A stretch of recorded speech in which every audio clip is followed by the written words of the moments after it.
Welcome back to From Fear to Fearless show. This show is all about sharing stories of ordinary people who have done and continue to do extraordinary things despite their fear.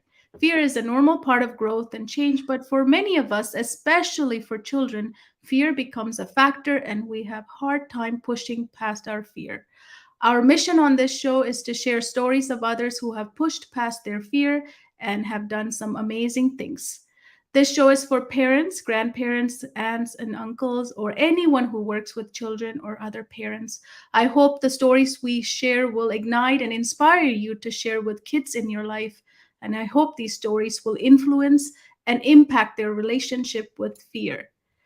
So I wanted to make sure that people understand the structure of the show because we have been changing it a little bit in the past few weeks. So first, the 20 minutes will be our conversation with the guest, sharing their experience with the fear of their fear.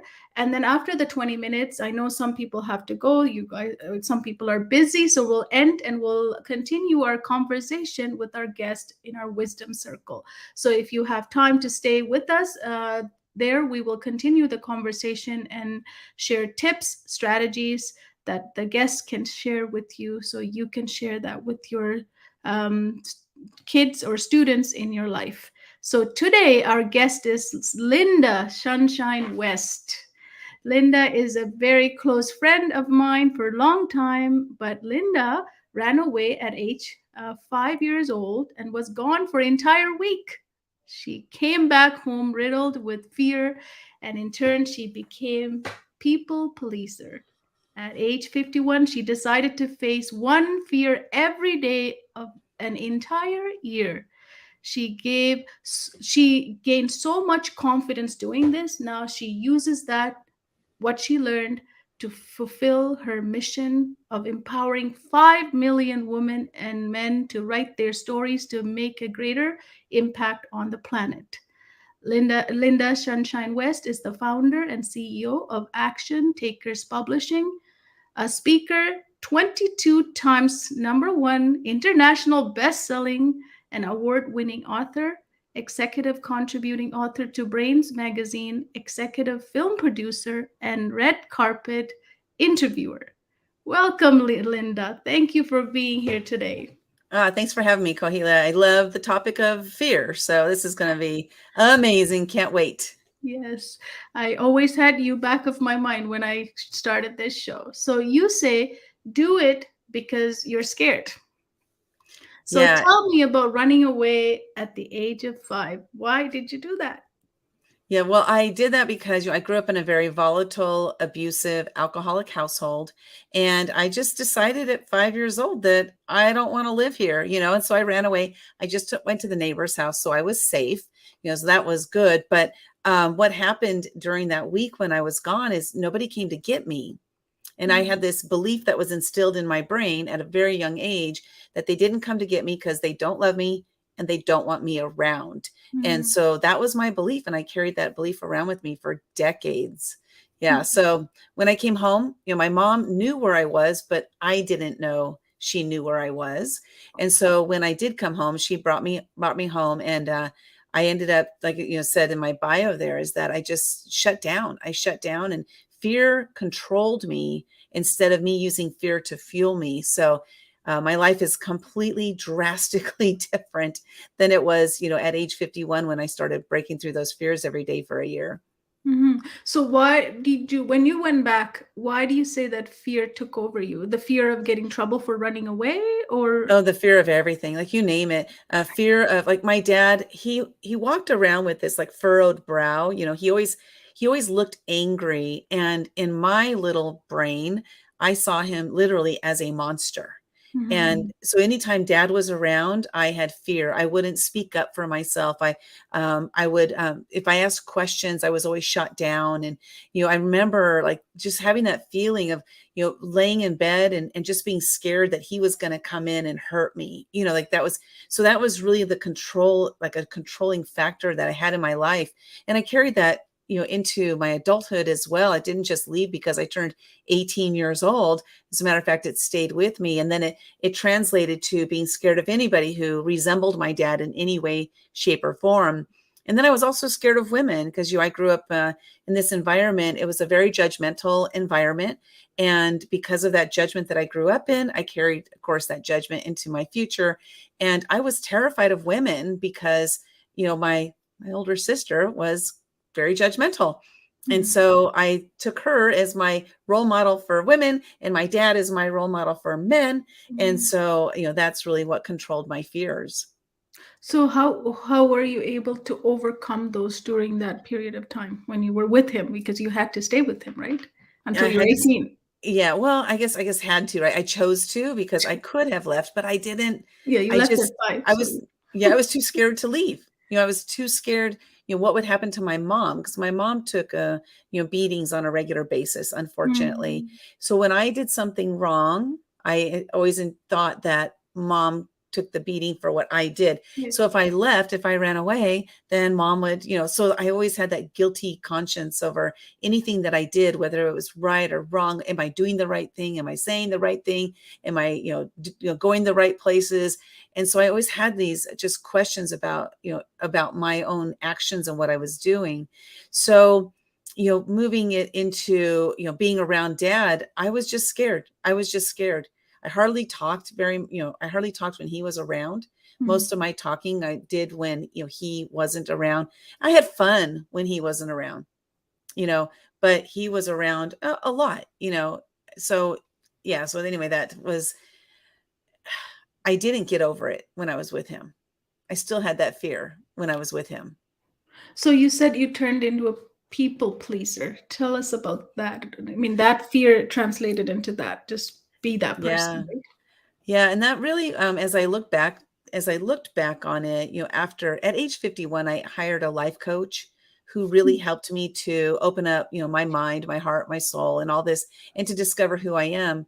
But in that process, I also discovered that my greatest fear, by breaking through those fears, my greatest fear was the fear of judgment. mm, And I started looking at that and saying, am I really a people pleaser, or is it there's a fear? And the fear was that turned me into a people pleaser. That fear was, will they like me? That fear was, what if I say something that makes them mad? What if I say something that makes them think I'm stupid? And so it was really those fears that caused my people pleaser mentality or my actions. And really, all I ever thought about is, what can I say or do that will make them like me? And mm. that was really how I operated my life for so many years. And it was based on the fear of judgment. Yeah. And I think it also goes back to you wanted to please your dad in a way so your mom didn't get in trouble as Yeah. well. Yeah. You Exactly. played that role for a long time. Yeah. Yeah. It was my role. It was my role in life. No Yeah. longer. No longer. Yeah. I can relate so much to you because my dad was an alcoholic too. And every Mm, time he drank and came home, I knew something was going to happen. Like it was that yeah. fear of something's going to happen. What is it? And usually he hits my mom too. So it was like, Yeah. how can I protect her? So that was a big responsibility for a young person.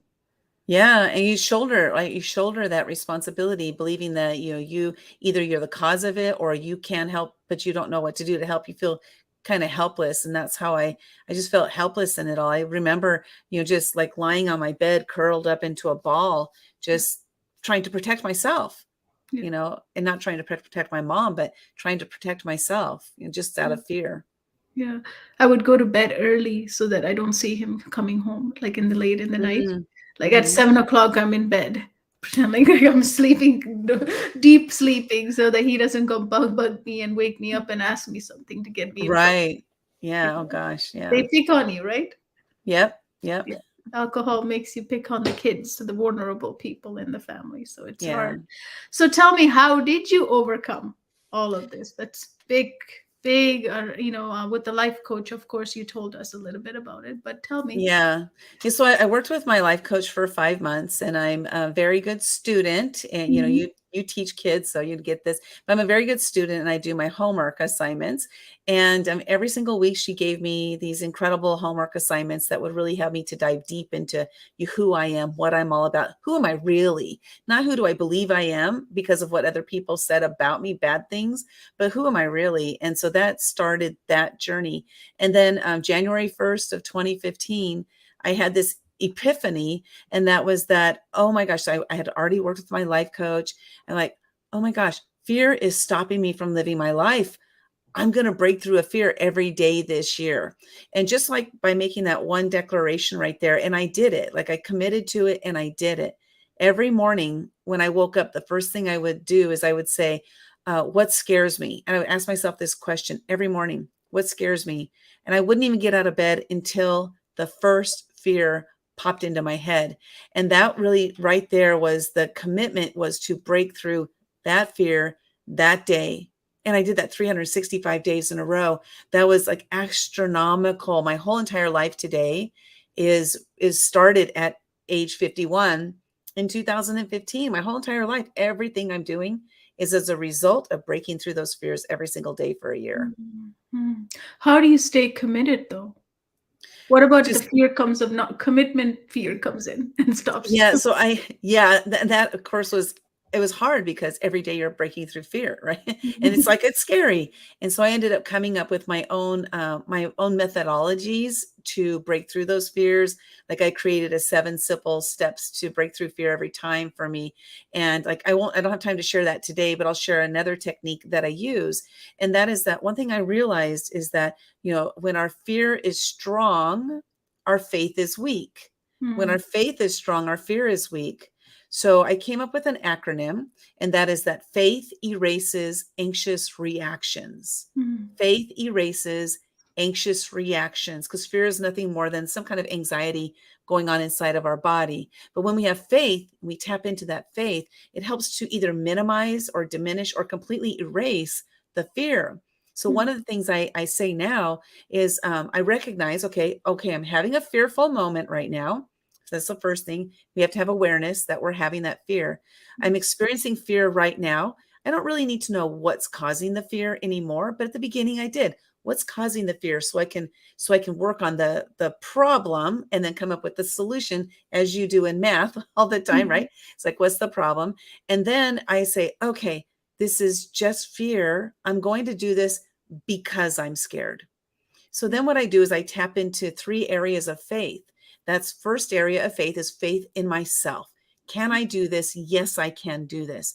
And if that's not enough, then I tap into the people in my circle. So like you, Kohila, you're a person in my circle. I might reach out to you and say, hey, I'm working on this thing. I don't know what to do.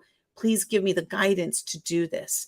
And mm, then I tap into, I believe in God. So I tap into God. So I have those three areas that I can tap into to increase my level of faith in doing it. And then I say, okay, I got this. I'm going to do this because I'm scared.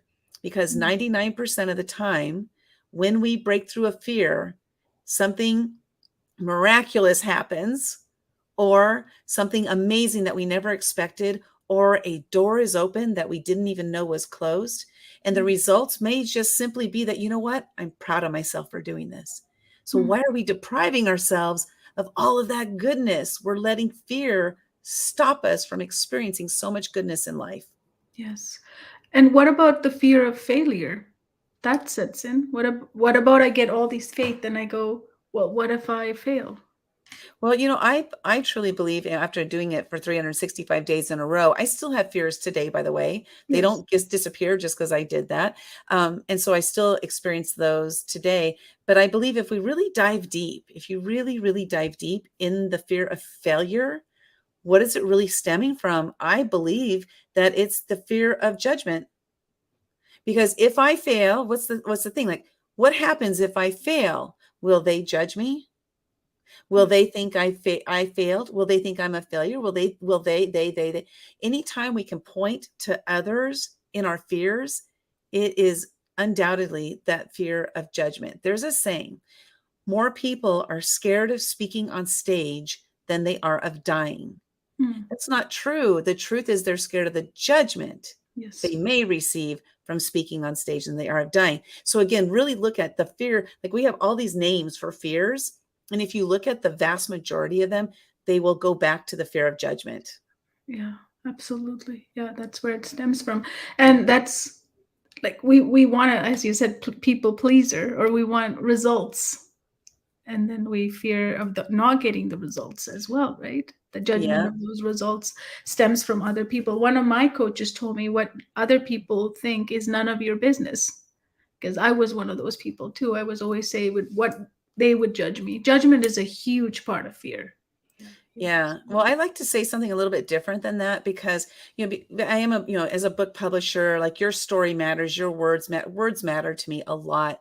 And so I look at it from a different perspective because what people think of me does matter to me because their opinion matters. yes, However, now as an empowered person, what I do with what you say about me or what I do about right, what you think about me, this is where I have control. I yes, can't control what other people think or say or do, but I can control how I respond to it. So do I react to it or do I respond to it, which is completely different. So yes, for me, it's all about empowering myself with the tools that I have. This is a transformed person speaking this way. If this same question came up, 9 years ago, I wouldn't have responded this way at all. But right, it's through us empowering ourselves with the tools that we have and then making sure that we live our lives to our highest, best self. We can't control what they say or do. So let's just say, you know what? Thank you so much for your opinion. I appreciate it. And I'm not going to let it adversely impact my life.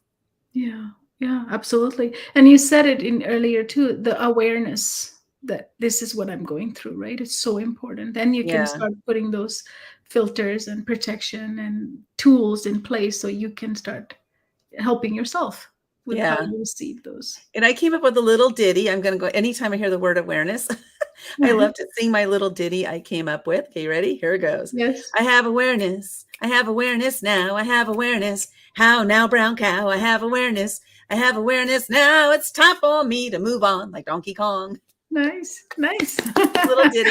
That's so fun to sing. Have you thought about singing? I know you sing sometimes on Facebook and stuff. Like you got Yeah, a nice voice. I Beautiful. do. Oh, thank you. I do sing. I play bass guitar and I Nice. sing in a rock band. My husband and I Oh, formed a band and we nice. do sing. Yeah. I love singing. It's so much fun. And it really has, being on that stage. I remember when I first got out there and sang, it was before I broke through those fears and I was just shaking like a leaf. But now I get up there and I don't have that fear of judgment anymore. I don't Mm, have that fear of failure. I don't like when I make a mistake, I just laugh it off and keep going. It's like, why do I need to hold on to it? I make mistakes. I'm yeah, human, and so everybody. it's been amazing, going through those fears for sure.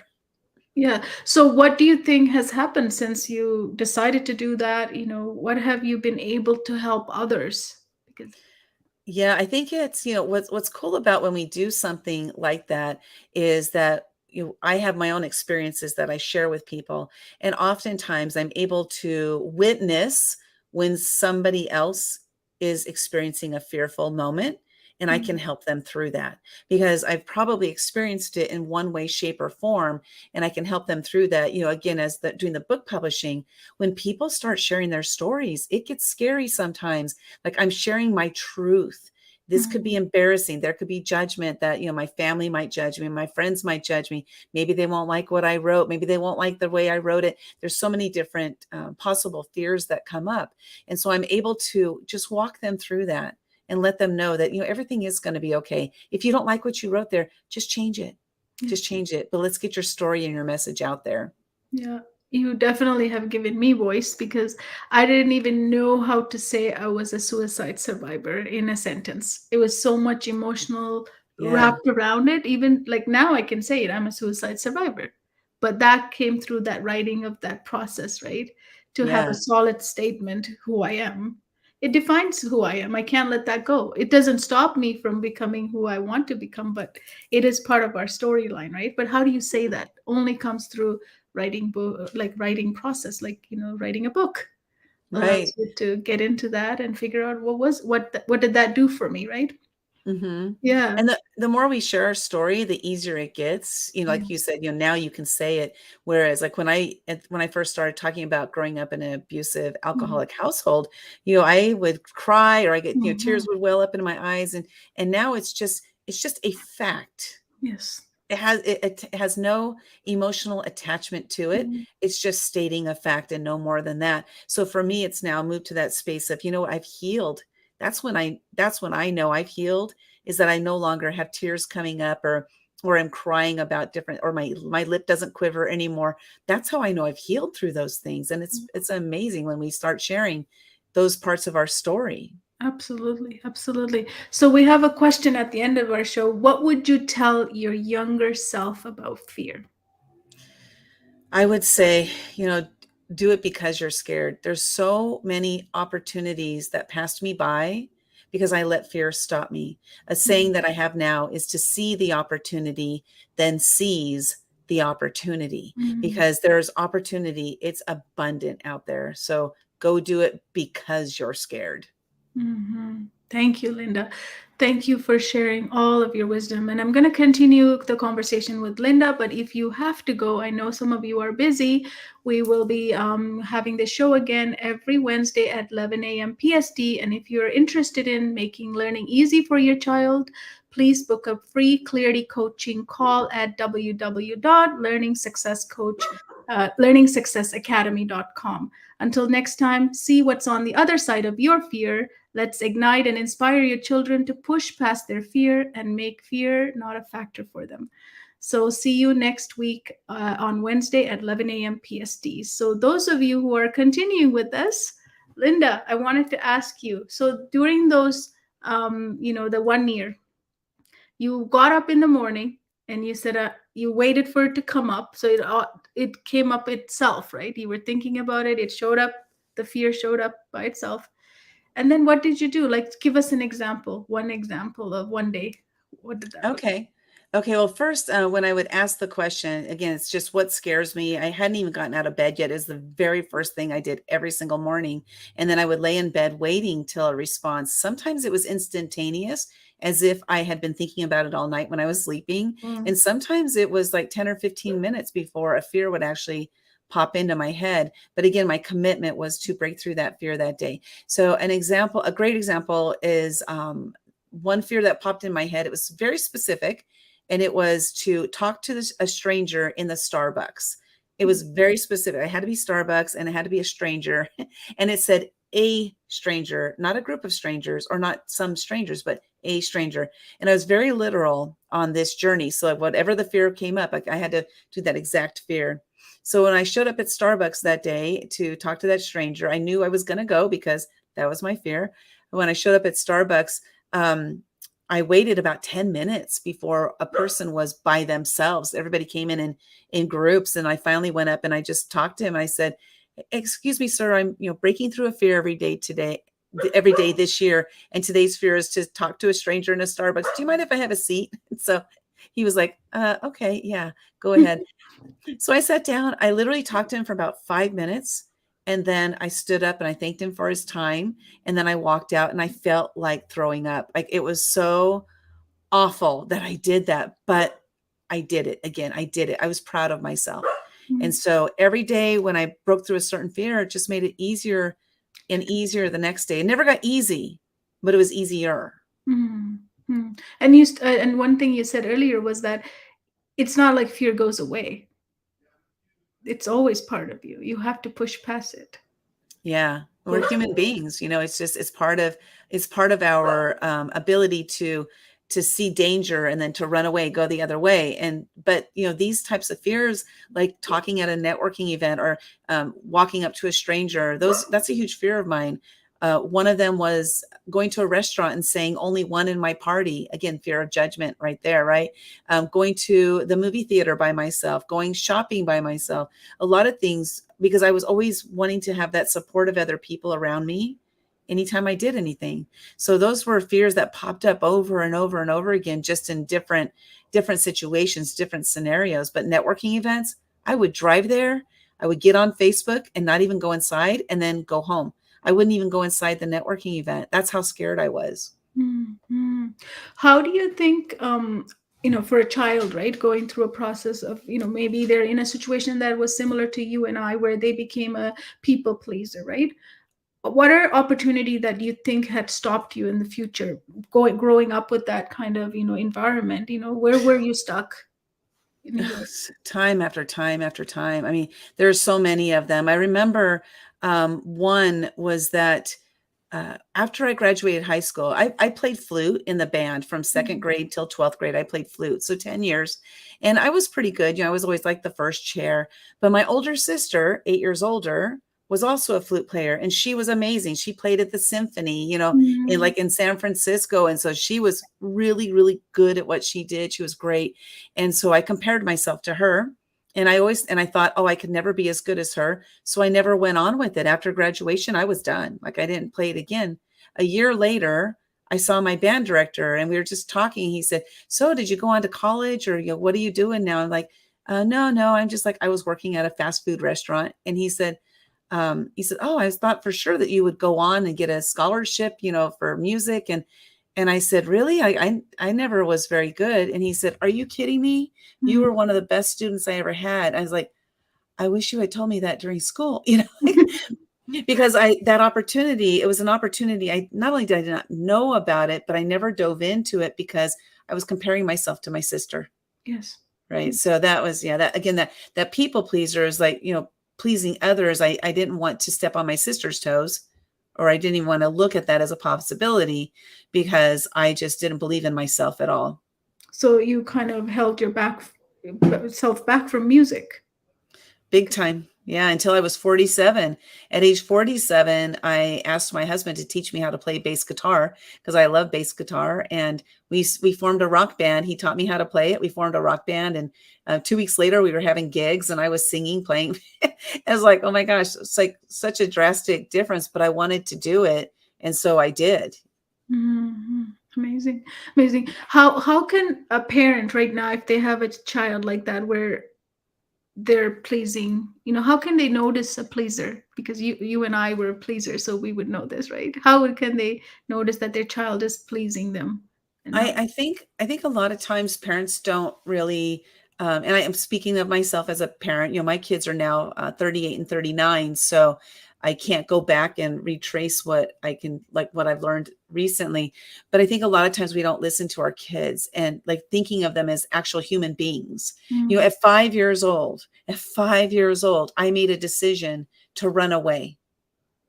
And if it were up to me, I would have stayed gone. I would never have come home. mm, So at 5 years old, a 5-year-old has a mind enough to make decisions. yeah. Now, they might not be the right decision because they don't have, like, we don't really have thought processes, as well as adults do. Well, maybe some adults, but, our thought process is different. And so maybe at that time, my mom could have, seen that there was something going on that I was scared about and maybe actually talked to me as a Mm, human being instead of thinking, oh, she's just 5. She doesn't know what's going on. They don't understand. A lot of times people will say, oh, they're just kids. They don't know what's going on. They don't mm, understand. But I believe that kids do understand what's going on. They hear it and they sense it. They can feel it. So I could feel the energy in the household. I could hear the fighting in the household. I could hear the things breaking, like as I'm in my room, right? So all of that stuff is like really just talk to our kids as human beings, and mm, whether we agree with them or not, or believe what they're saying or not, just give them that voice, that opportunity to share their thoughts and their voice. mm. Have you ever had a chance to, like, share this with your dad? Did you get over? No. No, unfortunately, he passed away before I learned all these things. And there was a moment in my life that he was vulnerable, and it was literally only for about 10 seconds. Mm, And it was 2 months before he died. He called me over, and because I was in the legal field, and so he called me over to go through all the legal paperwork. So we're going through the paperwork, and this is a transactional encounter. It's transactional purely. But we're going through the paperwork, and he was laying back in his lazy boy chair, and he had his reader glasses on.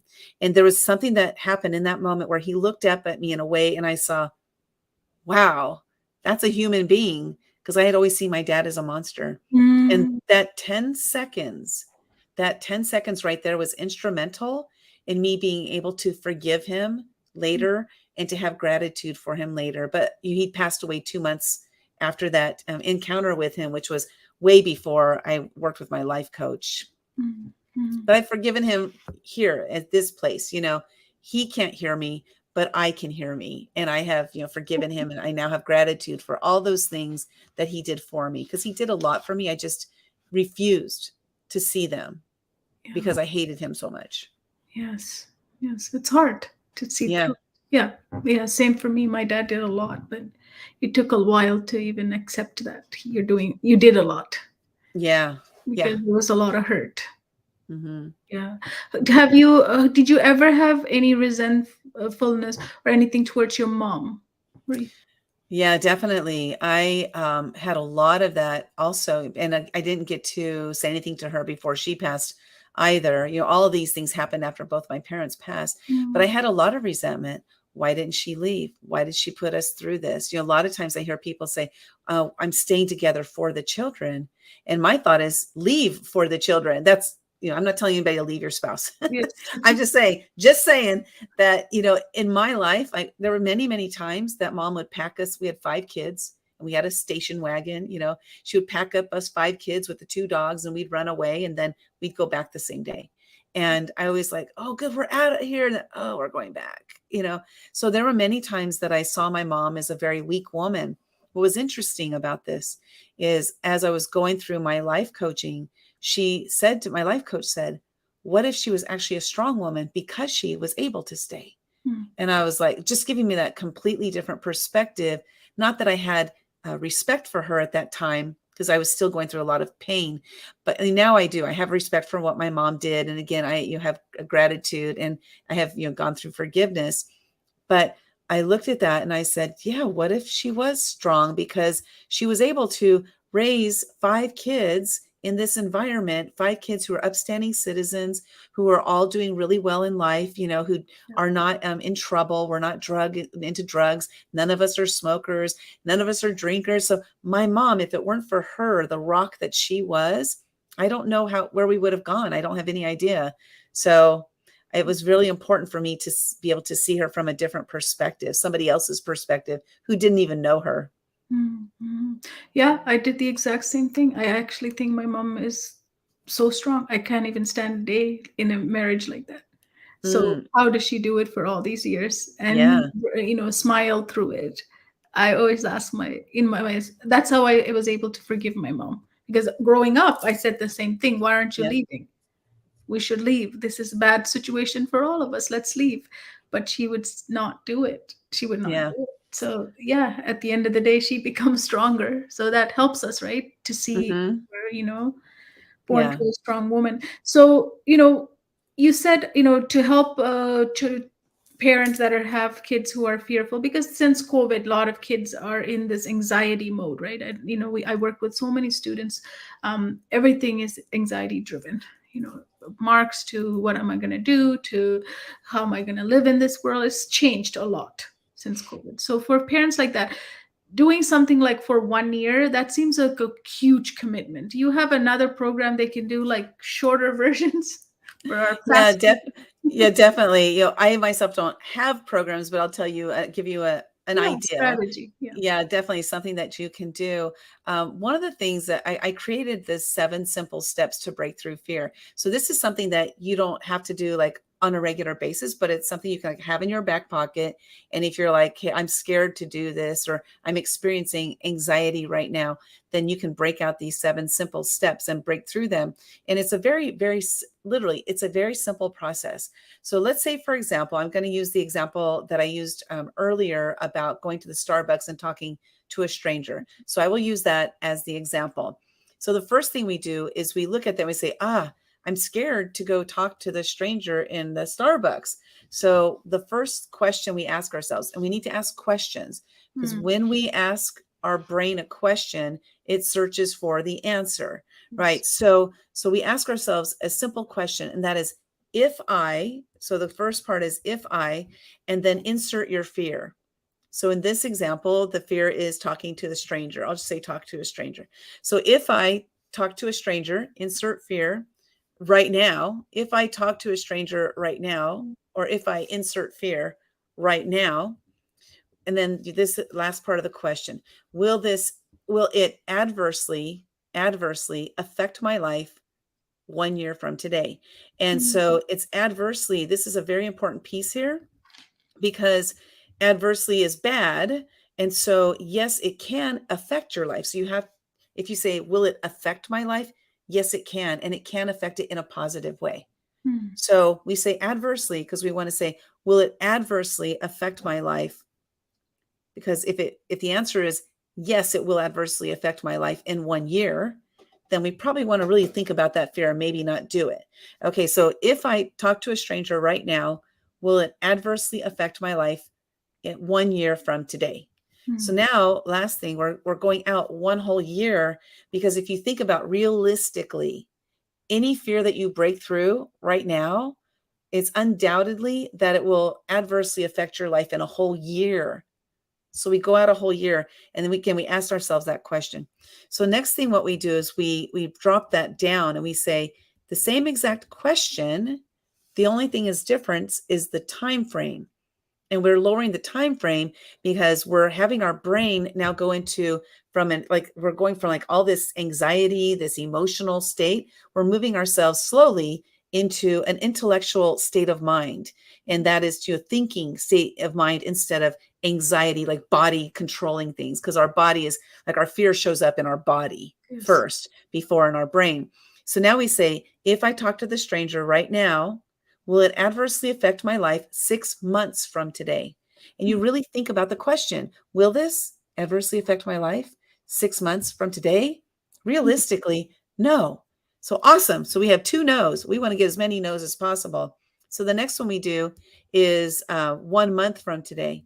So we do the same question. And you have to ask the full question every time. So your brain knows this is the question and it knows to come up with the answer.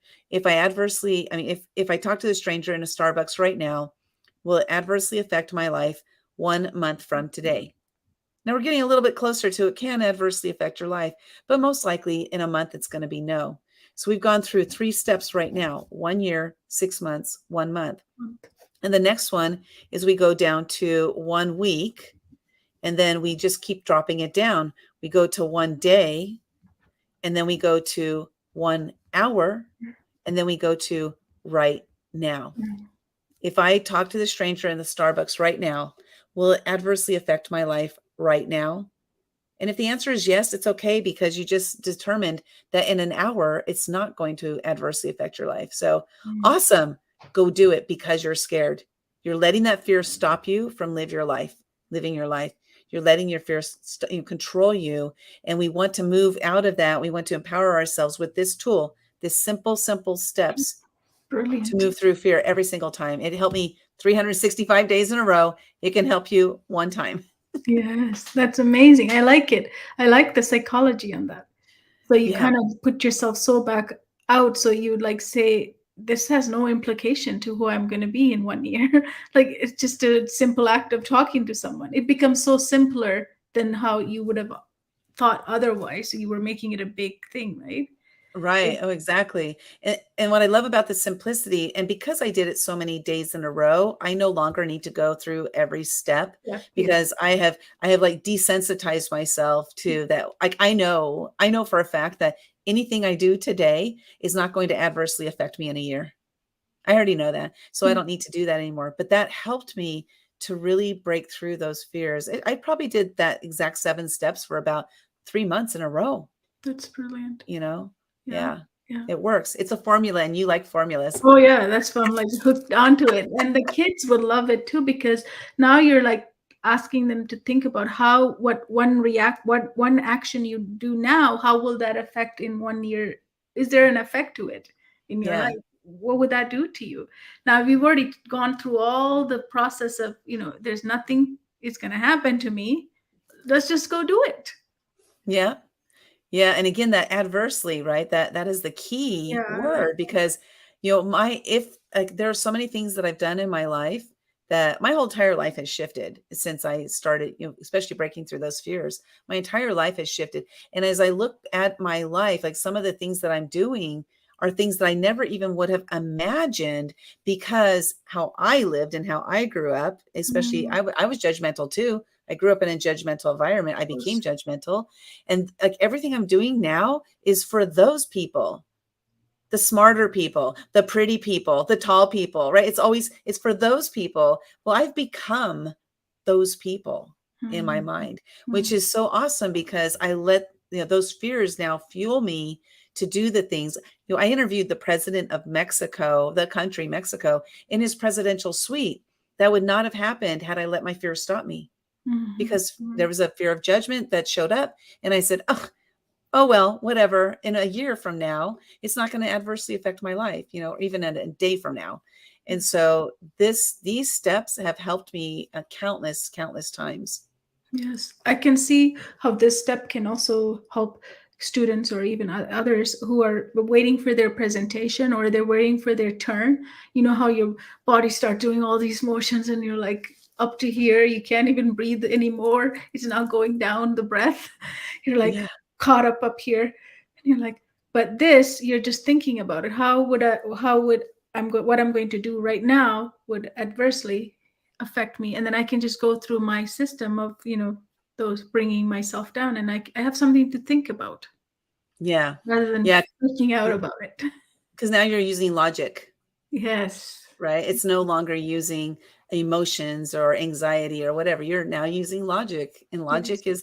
logic trumps every time. Yes. So it's almost closely to what I use in math, because when a child sees the math problem, they just go, it's stuck. The breath is stuck because they're like, I don't know what to do with this thing. I don't know what to. Then I Yeah. just say, talk to your brain about it. Let's have a conversation, right? So, Yep.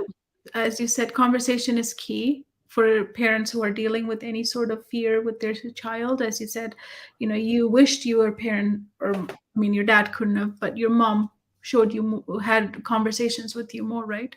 Yeah. Yeah. That would have been, yeah, it couldn't, I mean, it didn't happen. So, there's nothing I can do about that, of course, but I can change the narrative now, and I can change my conversations with my mom now, and I'll share with you one thing I did with my dad, because I did go through um, a forgiveness journey. And I said, you know what? I said to myself, forgiveness isn't enough. Like, I need to have gratitude toward Mm-hmm. him. So what I did, if for 100 days, I do a lot of these crazy things. So 100 days in a row, I went through the forgiveness gratitude journey toward my dad. Every day for 100 days, I would tell a story from my childhood, and something that either made me mad or pissed me off, or he this or he that or whatever. And I would tell the bad story. This is just to myself. I would tell the bad story.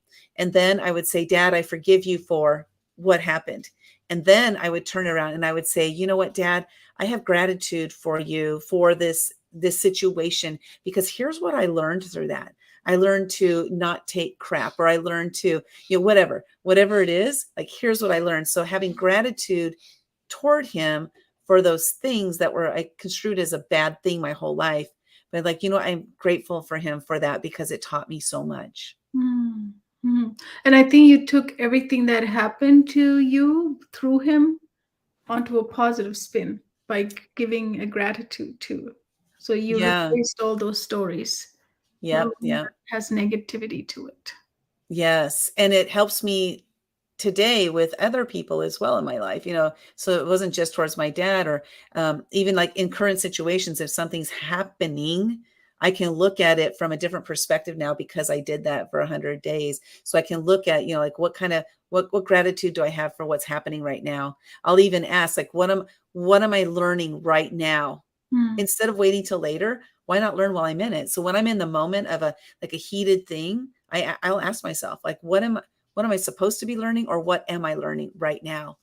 Yeah. Again, move into logic, take myself out of emotion and move into logic so that I can move on. But that's definitely a training, you would Yeah, say. take a Yes. lot of work.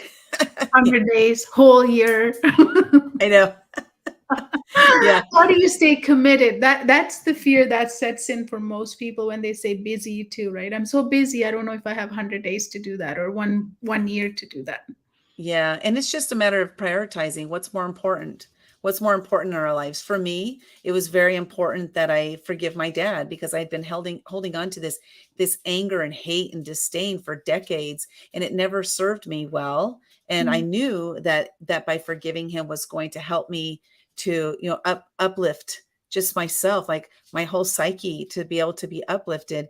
And so really we just have to look at it and say, what do I choose? I'm committed to being lazy, or I'm committed to being, not lazy, right? What am I committed? You're committed to something. And you Yes. just have to choose your commitments. What do you want to be committed to?